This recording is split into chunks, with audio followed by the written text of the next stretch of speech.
Le recouvrement d'âme en radiesthésie. Vous êtes assuré, une fois que vous avez fait vos conventions personnelles, que le patient vous autorise formellement à communiquer avec son corps, son âme et son esprit. Vous avez garantie de ne rien induire. Vous avez garantie que vous la laisserez libre de toutes les thérapies ou de toutes les choses qui seront entreprises. En suivant, vous avez vérifié aussi que personne de matériel ou d'immatériel, aucun être matériel ou immatériel, personne sur votre lieu de travail ou là où se trouve le patient, si c'est à distance, n'induit ou ne modifie les réponses. En effet, si vous travaillez à distance ou même que votre lieu n'est pas nettoyé, vous avez reçu des patients, bref, vous n'avez pas fait bien vos protocoles, vous avez oublié quelque chose, et les réponses sont contradictoires. Un coup vous avez oui, non, les distances ça va pas. Donc vous vérifiez que votre lieu de travail est propre, que vous-même vous êtes protégé, bulle de protection, et ainsi vous communiquez directement en premier avec l'âme du patient. Et vous allez en détection, avec donc les baguettes en aile de sourcier ou le pendule, interroger l'âme du patient. Est-ce qu'il se trouve bien dans son cœur, qui est le temple de son corps? Alors l'âme, qu'est-ce que c'est? L'âme, c'est anima, c'est ce qui anime toute chose, tout le vivant. Votre corps et votre esprit vous sont transmis par vos parents. Votre âme est souffle de Dieu et souffle de la conscience divine elle-même. C'est pour ça que les gens qui font un pacte avec leur diable, déjà, ils se font doublement tromper parce qu'ils ne peuvent pas vendre ou donner quelque chose qui ne leur appartient pas. Votre âme, elle ne vous appartient pas puisqu'elle est souffle de Dieu lui-même. Et vous, vous êtes une partie de Dieu lui-même. Voilà. Alors ainsi, vous commencez par identifier l'emplacement de l'âme. Alors est-ce que l'âme, dans un premier temps, elle se trouve bien dans son cœur? Ok. Donc ça, si c'est bon. Si elle est dans son cœur, est-ce qu'elle est fractionnée? C'est-à-dire qu'elle est dans son cœur, mais elle est en 2 parties, en 3 parties, en 4 parties. Est-ce qu'elle est divisée? Oui, non. Est-ce qu'il y a des blessures d'âme? C'est-à-dire des griffes de la vie, des griffes émotionnelles, etc. Combien il y en a? Depuis combien de temps? Est-ce que les événements sont identifiés? Est-ce qu'il y a besoin de les identifier? Parce que pas remettre le couteau dans la plaie, quelqu'un qui souffre des événements, il n'a pas besoin de se les remémorer. Deuxième cas, l'âme n'est pas dans le corps. Donc où elle se trouve? Bon, généralement elle se trouve soit derrière l'épaule gauche, soit derrière l'épaule droite. À plus ou moins de distance en fonction de la date de l'événement. Plus ça sera ancien, plus elle sera loin. Elle peut se retrouver aussi à d'autres endroits, à avoir laissé un bout d'âme, à un endroit traumatisant, à un accident, que ce soit de votre fait ou non, direct ou indirect, causalité directe ou indirecte. À ce compte-là, vous allez communiquer directement, vous, le radiesthésiste, ou le faire par le biais du patient, c'est toujours mieux que ce soit le patient qui le fasse. Comme ça, il garde sa souveraineté, et c'est le plus important. Il n'est pas dépossédé du soin, c'est lui-même qui comprend tout ce qui se passe, et il n'y a pas de secret. Donc lui-même va communiquer avec son âme, et en même temps, avec vos outils de détection, vous avez la réponse. Donc mon âme, est-ce que tu veux bien retourner à ta place, dans mon cœur? Oui, non. Est-ce que tu as besoin que je te demande pardon? En général, ça s'accompagne de ça, mais bon, voilà, c'est au cas par cas, à chaque fois ça sera différent. Et vous allez demander alors au patient d'appeler son âme et lui demander de la placer entre ses mains. Alors voilà, elle est en tailleur ou elle est assise, peu importe. Vous vérifiez si la position qu'a le patient pose un problème. Généralement, quand c'est des méditants, la position en tailleur ne pose pas de problème. Si ce n'est pas des méditants et qu'au contraire, ça induit une coupure d'énergie, vous vérifiez que la position ne pose pas de problème. Et ainsi, vous demandez au patient de convoquer son âme et de lui dire de se placer entre ses mains. Oui, non. Est-ce que son âme est d'accord pour revenir à sa place? Oui, non. Pourquoi? Cherchez les réponses.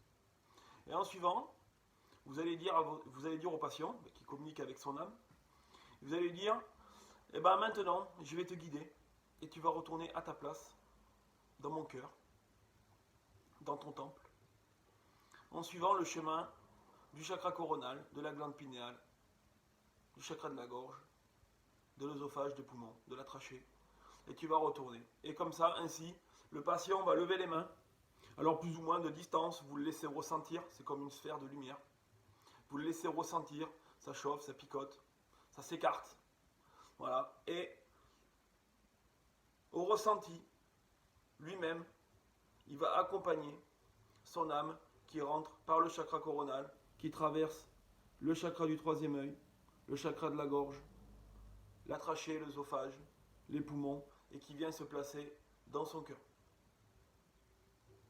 Vous laissez le temps, bien sûr, d'intégrer.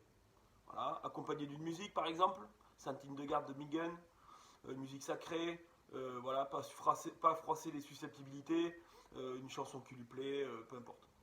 Bon, bien sûr, pas un truc trop moderne, ou quoique, peu importe. Il n'y a pas de règle. Pas de prêt-à-penser, pas de choses compliquées. Les choses se font de manière simple et au ressenti. Bien sûr, si vous avez un clair ressenti avec vos mains, vous pouvez identifier où se trouve l'âme sans outil de détection. Pareil pour les voyants, les médiums qui voient directement une sphère de lumière à côté, décalée. Elle peut être décalée ou carrément en dehors de la personne. Une fois le recouvrement d'âme fait proprement dit, reste à identifier le nombre de blessures. Parce que l'âme, si elle s'est décalée ou décrochée, cela comporte des blessures, donc des cicatrices, donc des fuites énergétiques. Vous savez que la nature a horreur du vide, donc s'il y a une fuite énergétique, viennent se greffer des entités. Des entités qui, suivant la durée ou la date, plus ancienne la date de la blessure d'âme, plus l'entité sera grande. Alors dans l'aura, elle peut se mesurer avec les baguettes en L, la chiffrer en distance. Ça fait comme une colonne avec une tête au bout, sphérique. Voilà. C'est comme un verre, comme une sangsue. C'est pas négatif, c'est pas positif, c'est là. C'est là dans le sens où, enfin, c'est pas négatif, c'est pas positif. Elle mange l'énergie du patient, en énergie bovis réelle. Vous pouvez la quantifier, ça peut être, voilà, pour quelqu'un qui a une entité depuis plus de 10 ans, ça peut être plus de 10 000, plus de 20 000 bovis. Cette entité, je voulais dire dans le sens qu'elle est ni mauvaise ni bonne, dans le sens qu'elle se nourrit de quelque chose qui est. Voilà, vous avez une fuite énergétique, il y a quelque chose qui vient remplacer et combler le vide. Cette entité-là, une fois que vous la coupez en conscience, c'est-à-dire que vous le faites faire par le patient, bon, ça donnera l'objet d'une autre vidéo, rupture des entités, mais bon, peu importe. Une fois que vous coupez l'entité, que vous accompagnez de prière, ou non, selon votre sensibilité, de couper d'entité, cette entité-là, il ne faut surtout pas la laisser, juste couper. Parce qu'une fois que vous avez coupé, vous venez cicatriser les blessures d'âme, donc avec le pardon, avec l'amour du patient qui se doit à lui-même, le rituel des pardons. Vous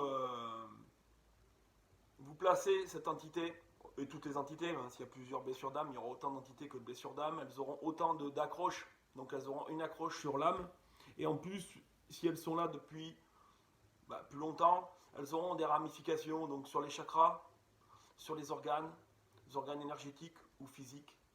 Ça peut arriver aussi sur les méridiens, ça peut arriver aussi qu'ils ont des accroches sur des corps subtils, sur le mental, etc. Il n'y a pas de règle. Vous identifiez donc la première entité, à combien de pieds, combien d'accroches, et après vous identifiez, vous ségrégez, donc organes, chakras, méridiens, dans l'esprit, dans les corps subtils, et il peut y avoir infinité de réponses. Mais une fois que vous avez le nombre de pieds, vous avez la totalité de ce que vous avez à chercher. Alors vous pouvez identifier, bien sûr, chaque symbolique. Donc si elle est sur un organe, la symbolique de l'organe, un méridien, un chakra, qu'est-ce qui est bloqué, qu'est-ce qui bloque la personne.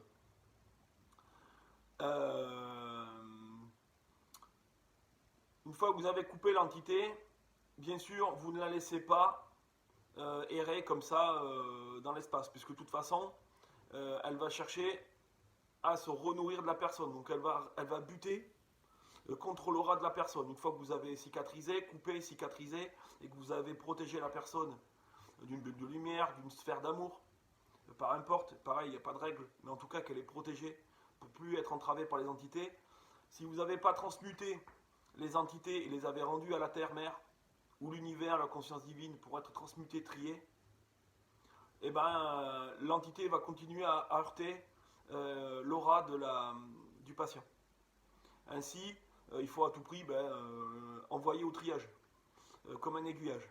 Alors c'est pour ça qu'elles sont ni bonnes ni mauvaises ces entités, parce que on n'a pas la conscience de savoir qui est quoi dans l'univers et quel est le rôle de chacun. En tout cas, on n'est personne pour juger, voilà, sauf si c'est une infestation, bon voilà, c'est autre chose. Sauf si c'est de la sorcellerie, un sort, du mauvais oeil, bon bah là c'est autre chose, on coupe, ça c'est autre chose. Mais en tout cas, pour les entités, on n'a pas la conscience de savoir vraiment si c'est bon ou mauvais. Donc, on renvoie. On renvoie à l'univers, à la conscience divine, on renvoie au noyau de la terre, on renvoie à l'univers, et on enferme, et on offre. Alors beaucoup offrent à Saint Michel Archange, à Saint Raphaël, à tous les archanges, à la conscience christique. Bon, peu importe, il n'y a pas vraiment de règles.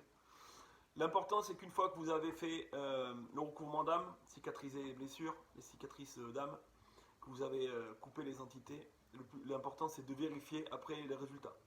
Est-ce que l'âme est bien revenue à sa place? Oui, non. Est-ce que les cicatrices sont fermées? Oui. Chiffrer le pourcentage de cicatrisation instantané, parce que bien sûr, le patient a un travail de pardon à faire à lui-même. Donc il se pardonne de s'être laissé infliger du mal.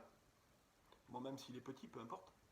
Il se pardonne de s'être laissé infliger du mal, ou d'avoir rien dit peu après. Il se pardonne d'avoir infligé du mal, aussi aux autres, en conscience ou pas. Et ensuite, il se demande pardon. Il demande pardon, de manière générale. Donc il se demande pardon, il se demande pardon de s'être laissé infliger du mal, il se demande pardon d'avoir fait du mal, et il demande pardon d'avoir fait du mal. Normalement, j'ai rien oublié. Ça peut être un rituel de 21 jours, ou 7 jours. Voilà, bon, en général, c'est 21 jours avec de l'eau vitalisée, bénite. Bénite que vous bénissez vous-même. La prière que j'avais mis dans le barreur de feu, dans la vidéo du barreur de feu. Le recouvrement d'âme est fait, les entités qui étaient sur l'âme sont coupées, transmutées. Les cicatrices sont en voie de guérison, ou en tout cas en partiellement guéries. Et le patient se souhaite tout l'amour. Donc il s'aime et il se pardonne.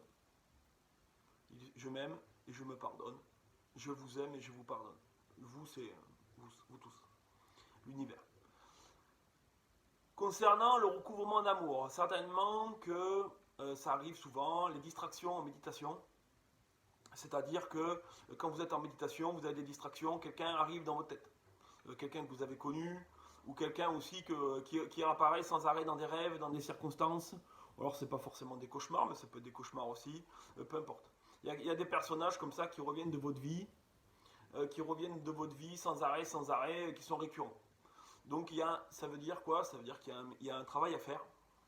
Il y a un travail à faire avec ces personnes, et leur corps, leur âme et leur esprit. Vous êtes reliés via des chakras, via des émotions, via des lieux, via des situations, vous êtes reliés à ces personnes.